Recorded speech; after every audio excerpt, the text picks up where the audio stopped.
Welcome home to USA Global TV and Radio. Ours is a place where dreams take flight, voices are heard, and stories are shared.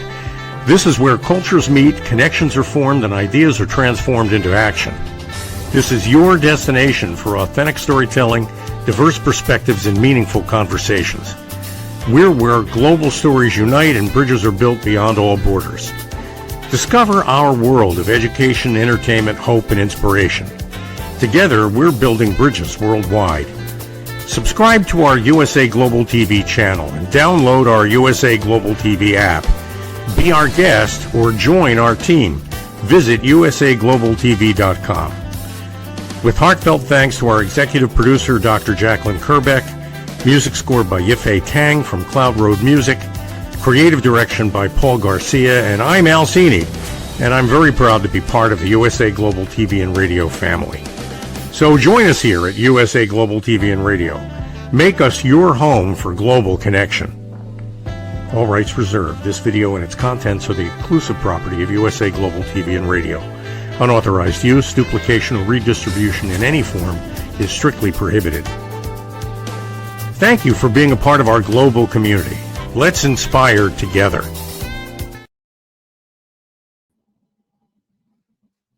Hello, and a very warm summer eve welcome from the UK. My name is Dr. Madeline Chan. I'm here on USA Global TV and Radio. Welcome viewers, YouTube and on LinkedIn, Facebook, Twitter, and what did I say? Instagram as well. Yeah. So a warm welcome to you all for the Film and Music Show. We are filming live broadcast from the UK. It is 6 p.m. and right now we have a fantastic guest for this week. In fact, this is quite a magical story, actually. We had somebody else booked for USA Global for the Film and Music Show, but they couldn't make it due to evacuating people and being an earth angel and a warrior out there. So with that, not only did she do that, Deborah Wooten from Webra, but she also recommended today's guest, which is wonderful, David Sinclair. He's based in Leicester. He's the MD of Corporate Motion. He's filmed over 400 short promotional films for high kudos labels such as Honda, Jaguar, and independent businessmen as well. He's filmed lots of 50 promotional music videos as well for the music industry. And not only that, he is really has a good heart, and he's very much for on the spur of the moment, spontaneous. So we want to say thank you for David Sinclair for being a guest, a last minute guest, for stepping in for the lovely Deborah Wooten. And that is because Victoria from the Business Growth Crowd, we were there this morning and we made the connection with Dave and the magic happened. And USA Global TV and Radio were there with the Film and Music Show. And that's why we're here. So here we are. Let's bring him on. The wonderful, amazing David Sinclair. Hi, good day to you, Madeline. And thank you for inviting me on today. Very much. Thank you, David. Thank you so much in every way. So, David, with all our guests, we ask everyone to share with them in a 1 minute kind of networking type of way, or just a natural way, to explain what you do and what you do, and then we'll go on from there and talk about the whole spanning of being a soldier, from a soldier to a filmmaker. Sure. Well, hi everybody. My name's Dave Sinclair. I'm the MD of Corporate Motion. It's an independent film and photography company based in Leicester in the UK. I've been doing this professionally since 2007, although I actually got into filming in 1981. So I've been doing it quite a while in the background. But more about that to come shortly. Thank you for sharing that, Dave. Do you prefer David or Dave? Dave's better?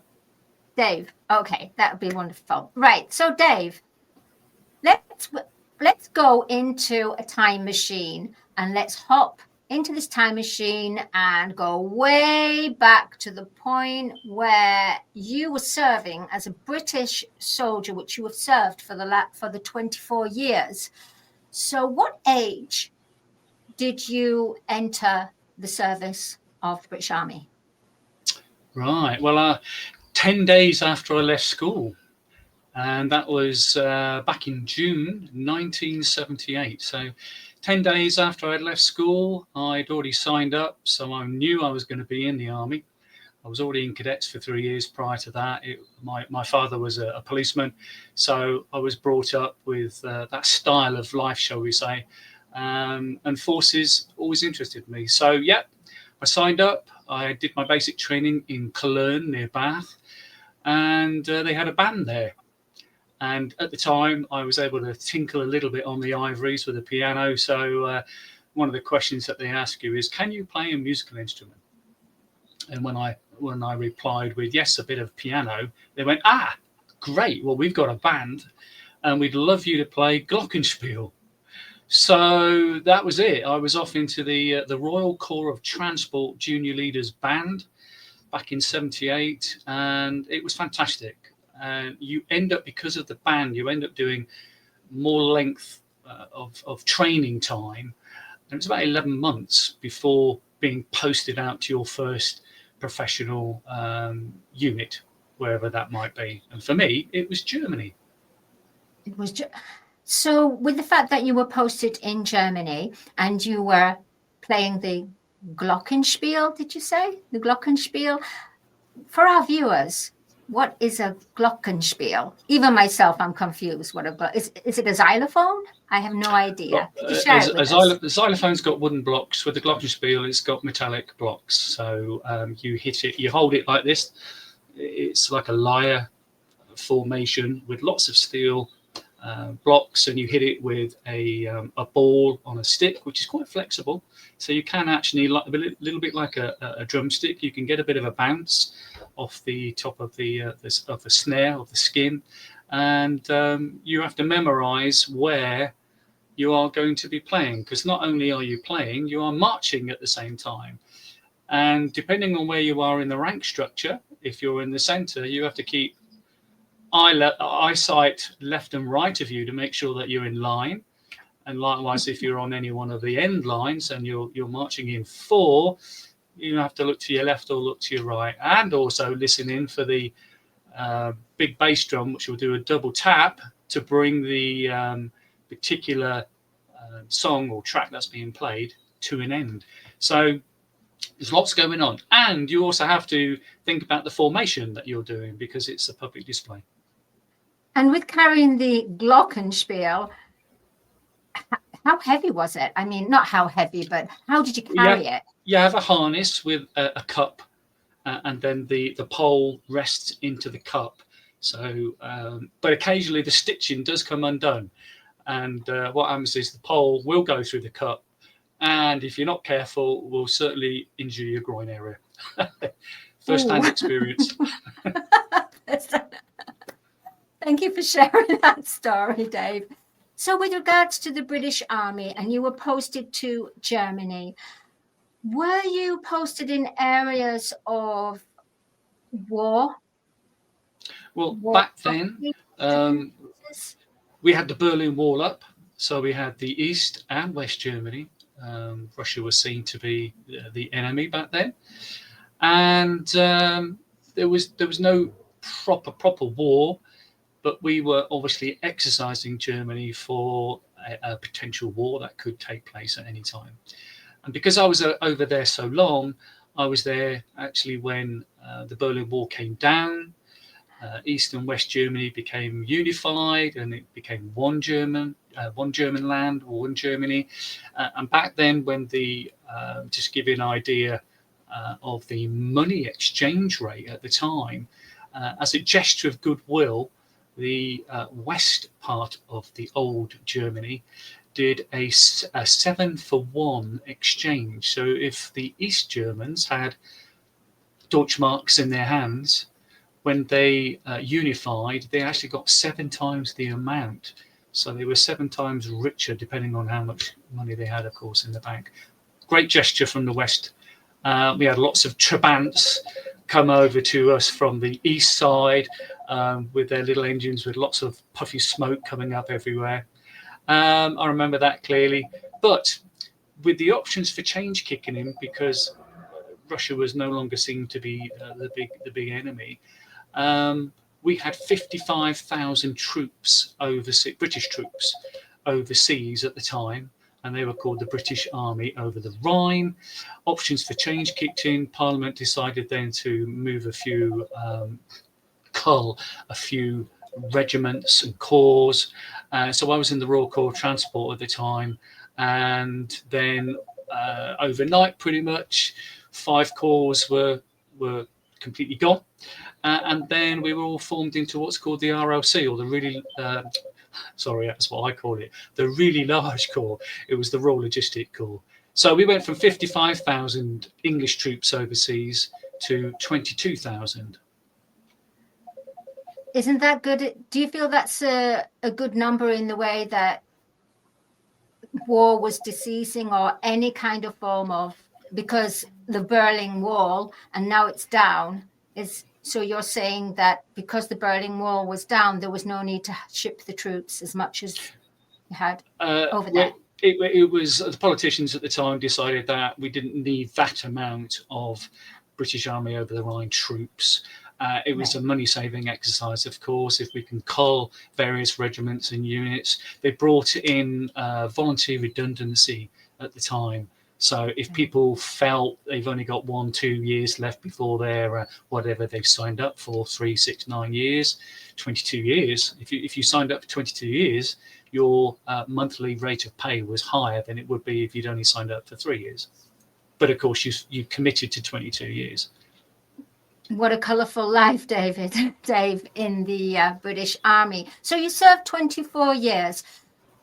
From being in the British Army, did you have any experience of any kind of filming there? Well, the filming bug, as I call it, kicked in 1981. And I went out to Germany in 1979. I was, 18, just coming up 18. And I went out to Northern Ireland on my first tour, 22 days after I turned 18. You can't go before 18. And I'd already bought a video camera, and I just fell in love with the task of filming something and producing an edit from what I'd filmed. That was my creative mind. I was always good at music and art at school, so I do have a creative mind, and it progressed into the filming. So yeah, 1981, got the film bug, bought my first camera. It was a Sony, very expensive, I remember it. Used to use little mini VHS tapes back then.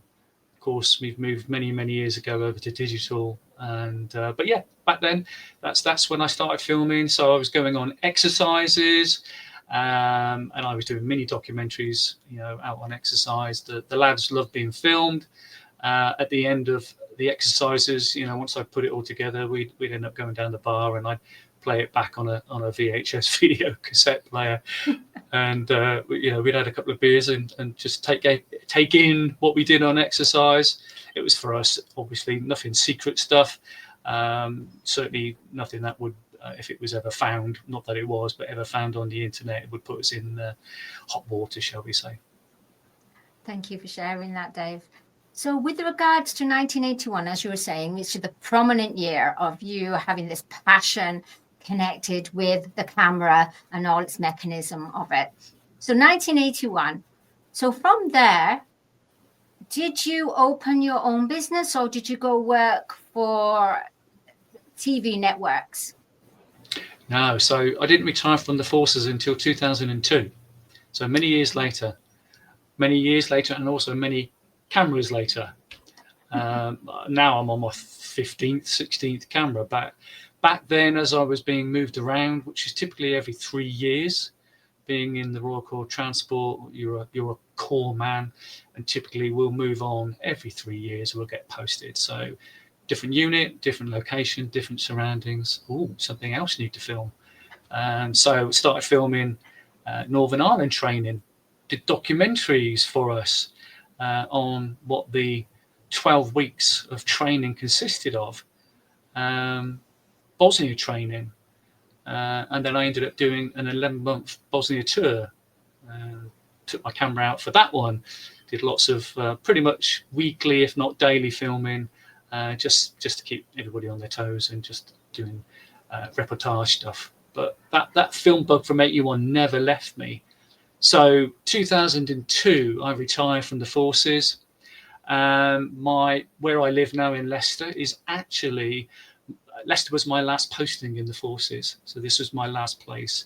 And where I was stationed on the military army estate, married quarters, half of them came up for sale. So I had to camp out for 10 days to purchase the house that I now live in. And that was back in 2000. So I've lived in this house 25 years. It's an ex-army quarter, and it was the right place at the right time. 2002, as I say, I retired, and then I moved into telecoms and IT. Still filming though, and my next door neighbor knew this. It was a hobby of mine at the time, and one day he said to me, and this was in 2007, and this is how my life changed in an instant. I was hoovering my front garden. He calls me over and he says, "I know you do filming," and he said, "I've got a very good friend of mine who is a area manager, a director for B&Q. And in 9 weeks' time, over in Peterborough, the B&Q super warehouse will be opening up to the public. They are requesting somebody to go out on a weekly basis and film the warehouse being filled up with items, film the night crew putting stuff into the shelves, putting all the plants into position. Is that something you'd be interested in?" "Too right, Colin, thank you very much. What do I do next?" He says, "Well, here's the guy's details. Give him an email." So I did. Cut a very long story short, I got the job. I had to do it on weekends. So I was still working for telecoms and IT at the time. And back then, I was asked by the director, "How much is this going to cost us?" Now, if you can imagine working for a telecoms and IT company, I had not done anything professionally for anybody before. So, and B&Q being a big brand name, and I was thinking, I don't really know what to ask for. So before I opened up my mouth and gave him a price, I did say to him, "Do you have a budget in mind?" And he said, and they did checks back then, "We'd be hard pushed to get a check for more than £5,000 out of us, out of the system." I went, right, okay, I could work with that. So I did. £4,350 is what I quoted them. I wrote a very long email giving them a full breakdown of what they were going to get for their money, how I was going to approach it. And following morning, 10:10 it was, I got a phone call from him saying, "We'd love you to work with you, and we'll get in contact with you again closer to the film day." That set me up. So if it wasn't for Colin beckoning me over while I was cutting my front lawn, we wouldn't have had that conversation, and I probably would not be here doing what I am doing. I probably would still be doing telecoms and IT. That's an incredible story, Dave, in the way that the hands of time, fate plays into it. In the way that, as you were mentioning, Colin, you was, yeah, that's incredible story. And also with the fact that you got paid. You got paid. I got paid, and what did I do with that money? I bought a new tripod, I bought a new camera, I bought some lights and some new microphones. So I didn't keep the money. It was put into the company. I decided that if I can get B&Q as my very first client, I'm going to see who else I can get. So I ended up putting out the DVD that I'd done for them. I had to create 232 DVDs back then, obviously before internet was, or as it is now. But once I'd done that, I put some of the clips out onto Gumtree.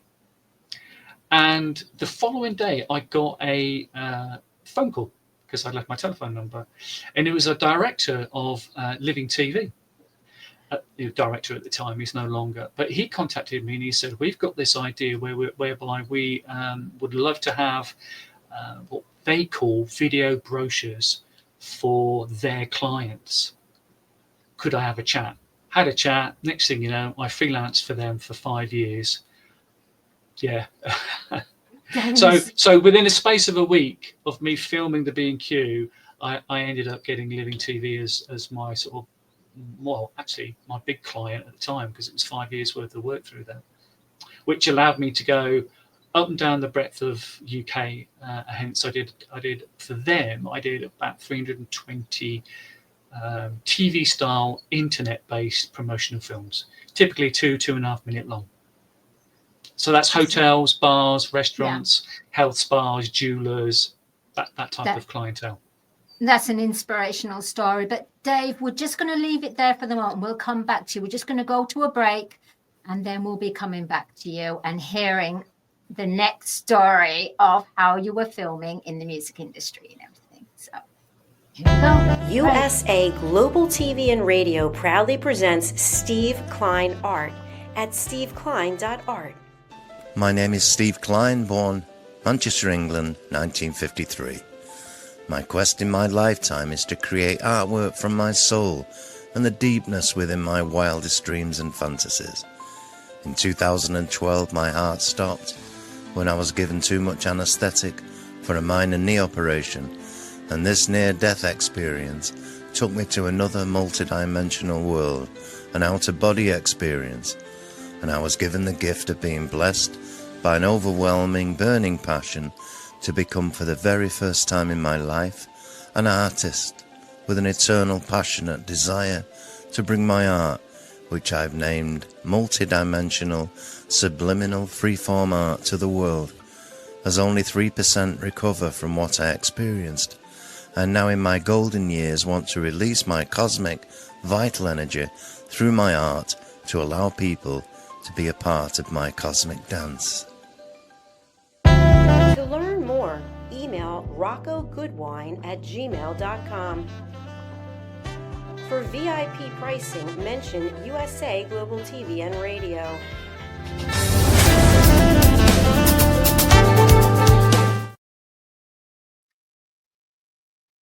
Hello and welcome back to the Film and Music Show. So just before the break, we were talking to the phenomenally talented David Sinclair, who has been telling us the story from a soldier to a filmmaker. So as we're going to carry on, let's bring the wonderfully talented Dave Sinclair. Hi, Dave. Hi, Madeline. Hi, everybody. So, as we were speaking, you were sharing with our audience about your IT and how you worked for BMQ, and from BMQ you did live TV connections. Was it live connections TV? Living TV. Living TV. I'm sorry, Living TV.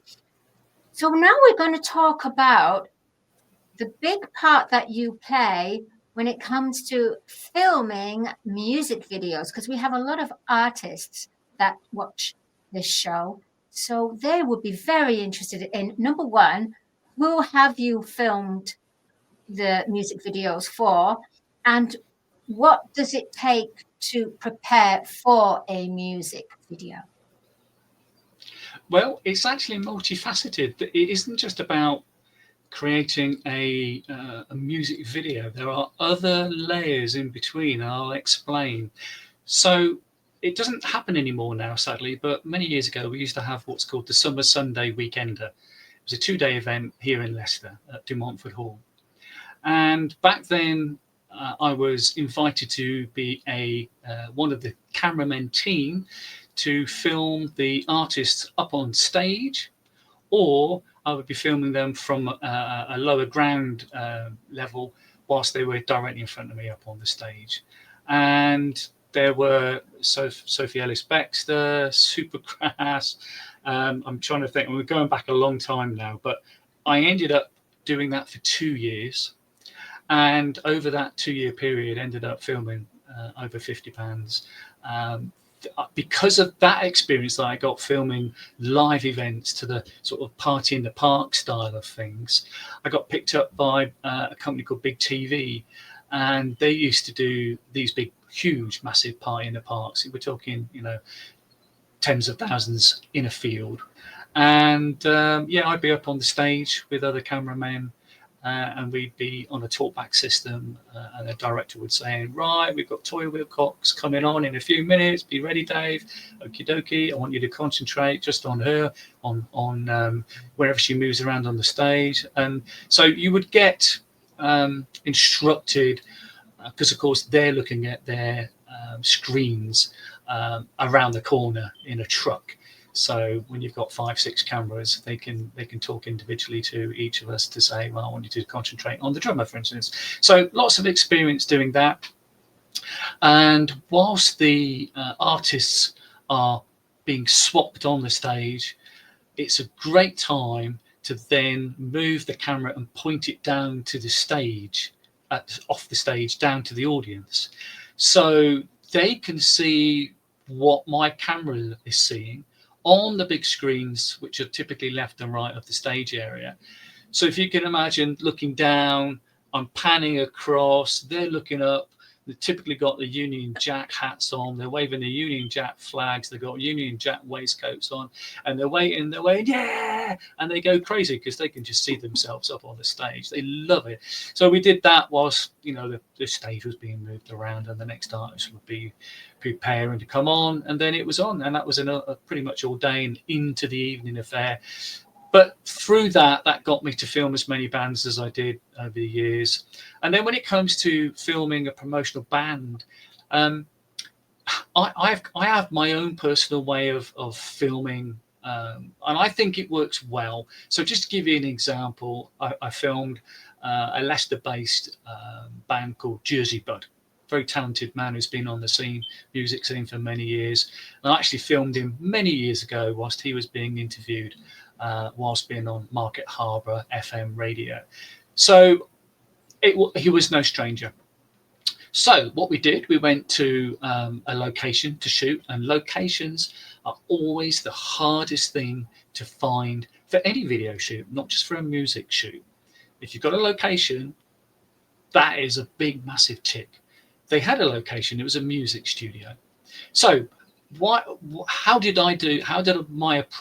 my approach to film them? There were 5 members in the band. So I brought one camera, that's all.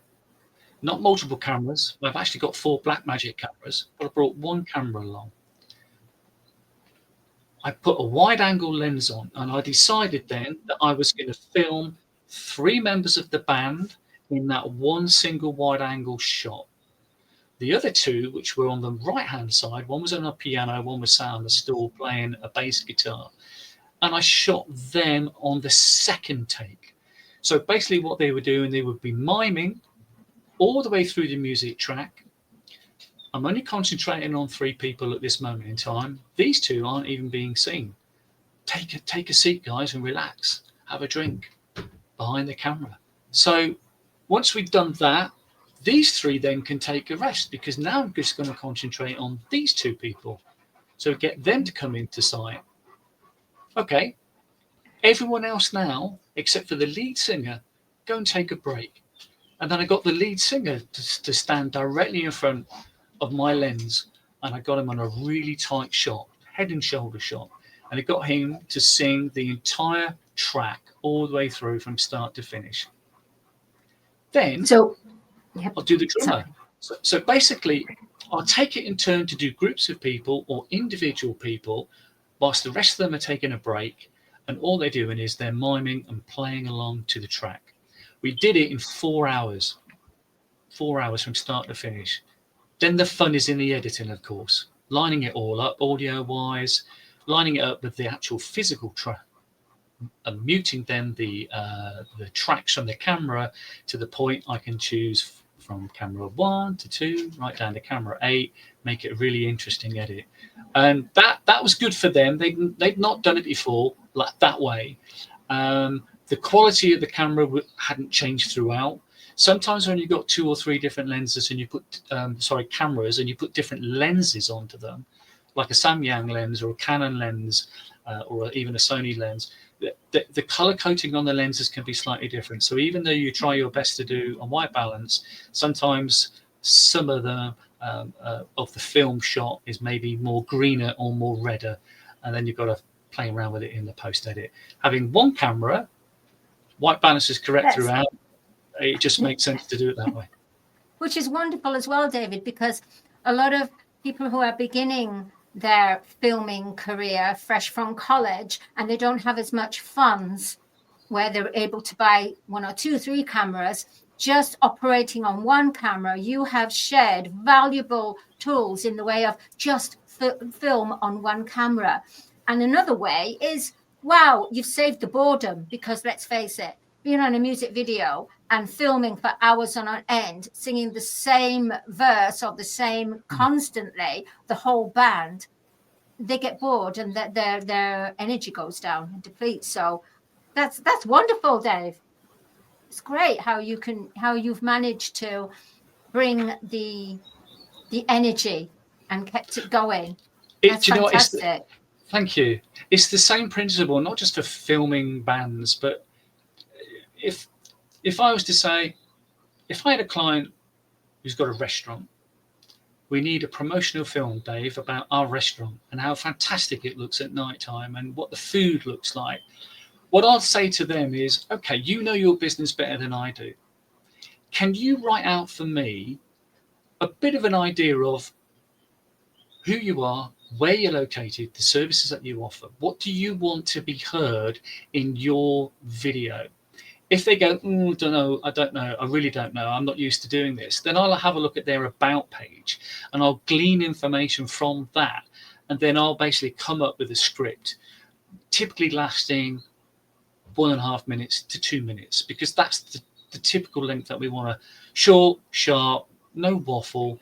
Everything that is heard in the narration has a purpose. So going back to a restaurant, we arrive, I've printed off the script, the voiceover narration script. That becomes my script. So I'm going to use Ragdale Hall, for instance, which is a very nice hall with various health and spa services on offer. So they had a jacuzzi in there, they had a sauna, they had a small swimming pool, they had a very large swimming pool. So when those items are mentioned in the script, then obviously we need to tie in video to go in with what's being said in the narration. If it was what I call general waffle, like for instance the introduction, you don't need to be specific so much. What would be nice though is to open up a beautiful hall in the countryside is with an aerial shot. So aerial opening shot, aerial closing shot. Telling a story is the key thing to any film. If you were to remove the music, listen to the actual story that's being said, i.e. the narration, is it interesting? Does it say who they are, where they are, the services that they offer? Is there a call to action at the end? If you'd liked our video and you'd like to know more information on how to book us, that's your call to action. So by the end of it, hopefully, and this is the idea with any promotional film, once someone has seen it, if it's in their local area, the services that you're offering, are they going to pick the phone up and make a booking? Are they going to take their car in for its MOT at your MOT test centre? That's the idea. You should be able to get your return on your investment that you've paid for your video within 4 weeks, within a month. Slightly different with television. A lot more money is laid out, depending on where you have your television advert placed in between, say, a large show like The X Factor, Britain's Got Talent. Those people will pay a lot of money for those adverts. However, people who've got, say, Sky or Virgin units, typically when the adverts come on, because they'll record the show, they'll probably fast forward through those adverts. Now, people have paid good money for those. I think TV advertising obviously is fantastic and it has its purpose. But I think as we move forward, the internet has become more streamlined and more purposeful to have a TV-style internet-based promotional film shown on the internet. Why? It's cheaper. More importantly, you, the client, have got access to that video file and you can decide where you want to pop it. I'm going to put it on my social media today. I'm going to put it on my website. I'm going to put it on my tablet or on my phone. So when I go networking next, I can show somebody, this is the services that I offer. So you can pop that on 5-6 different platforms, but more importantly, you can decide how long that video stays up for people to view. You can't do that with television unless you've got an awful amount of money. And it's amazing, David, the wealth of experience, the wealth of tools that you're offering, and guidance and advice. So with that, David, what we're going to do is share your visuals or your social media. I think we have this. I think we have your site. I believe so. Yes, it's coming up now. That's my YouTube So the corporate motion, yes. So can you explain to us the corporate motion? Oh, this is the show reel, isn't it? I wonder if we can play this. Yes, can you explain to us the corporate motion film production you have with all the films? Is that all the films in the name? The word corporate motion actually comes from corporate, because I don't do weddings, I do only corporate stuff. And motion comes from the old motion film reels. So that's where that comes from. And my sort of little logo that I have there has got an iris from a DSLR camera and the tail of a film reel. Wow. This is my and look at all these beautiful costumes and this is my Instagram, not my YouTube. But yeah, Instagram. This is Instagram, yeah, not my YouTube. Some photographs on there from various models I've taken, and as you can see on there, I cover all sorts, from my young granddaughter who's there at the beginning of the pictures. There she is. Wow. To Peaky Blinders. I do cosplay. There's an old photograph of me as Rogel Dawn from Warhammer 40k, which is just a hobby of mine. I've got 8 costumes. But yeah, so X, formerly Twitter. There's a younger picture of me before I had grey hair. Fantastic. So with regards to this, David, we are running out of time. So as a reach out to our audience, can you, how can we say, if you want anyone that you'd like to reach out to you, who would you like to reach out to you and why? Any small business, independent one-man band, small, medium and large, blue chip companies. If you have an amazing business but are struggling to showcase that business and put it in front of the public, boutiques on little side streets who don't get the footfall as much as the higher shops do, those are the type of clients which are ideal, because your promotional film can raise your awareness and your brand by the power of the internet, of course. Now, it's all very well having a promotional film created and you think this is fantastic, this is going to bring business. It won't if you don't use it as part of your marketing. The phone will not ring just because you've just had a promotional film created for yourselves. You've got to use it, and use it on a regular basis. It's not like the first 3 months and you're pushing it out there and you think, yeah, it's doing me well and I'm getting phone calls, and then you lose interest. It's there forever. Now, kitchen companies, I film many kitchen companies. What they tend to do is every 6 months they'll have new kitchens fitted. They'll remove some older kitchens that have been in there quite a while. I don't need to reshoot an entire video. They ask me to come out and shoot maybe 2 of the new kitchens that they've put in and take out in the edit the older kitchens. So I keep all the projects at least for 1 year for things like that, in case a client decides to have some swap out. Maybe somebody doesn't work for them anymore. Maybe I film something that doesn't even exist in their premises anymore and the wall's been knocked down to make an office larger. So just keeping it for 1 year means I can revisit the project and re-edit it if I need to. Fantastic. And thank you so much, David, for sharing your wealth of experience as serving 24 years in the British Army, then to go on to a phenomenal, ever-expanding film production and company, Corporate Motion. And we wish you a lot of blessings, a lot of luck, well, you don't need it. You're thriving anyway. Please do come back for interview number 2. That would be great for part 2, because you have so much to share and we want to hear more about it. So thank you so much, David. I'd love to. Thank you. I'll see you next time. So my name's Dr. Madeline Chan. Thank you for being here for the Film and Music Show. Remember that the Film and Music Show is sponsored by Audi K Barrier, and today's episode was brought to you by the lovely Victoria Beale from the Business Growth Crowd. And of course, big thanks to Deborah Wooten from Webra, because she made all this happen. And of course, the CEO and founder, Dr. Jacalyn Kerbeck of USA Global TV and Radio.